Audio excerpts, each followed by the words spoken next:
की या लोकांच्या मनात खरंच छत्रपती शिवरायांबद्दल आदर आहे का? काय तर म्हणे युद्ध पेशव्यांनी लढलं आणि नाव छत्रपती शिवरायांचं झालंय. आणि हे सरकार जर खरंच स्पाईनवालं असेल ना आणि शिवप्रेमी म्हणतात नाही स्वतःला, आता यांनी असा एक कायदा आणायला पाहिजे की छत्रपती शिवराय असतील किंवा कुठलेही महापुरुष असतील त्यांच्याबद्दल जे लोक असे वेडेवाकडे बोलतील ना, सरळ सरळ जेलमध्ये टाकलं पाहिजे. अरे छत्रपती शिवराय हे केवळ एक नाव आहे का? ज्या काळात स्वराज्य हे लोकांना नावही माहीत नव्हतं त्या काळात त्या माणसानं शून्यातून विश्व निर्माण केलं. स्वराज्याचे ते संस्थापक आहेत. आणि महाराजांच्या गनिमी काव्याला जर तुम्ही पळकुटेपणा म्हणत असाल तर तुमच्या बुद्धीची कीव येते.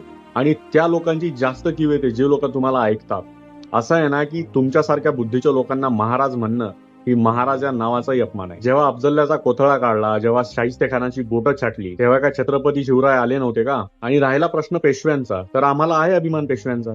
बाजीराव पेशव्यांपासून माधवराव पेशव्यांपर्यंत आम्हाला त्यांच्या पराक्रमाचा सार्थ अभिमान आहे. इथे ना मराठे छोटे आहेत ना पेशवे छोटे आहेत.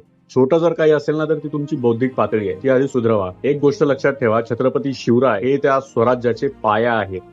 आणि पेशव्यांनी जे साम्राज्य वाढवलं ना त्याचं इंधन छत्रपती शिवरायांच्या विचारांचं होतं. आणि पेशव्यांनी स्वतःला मालक कधीच समजलं नाही.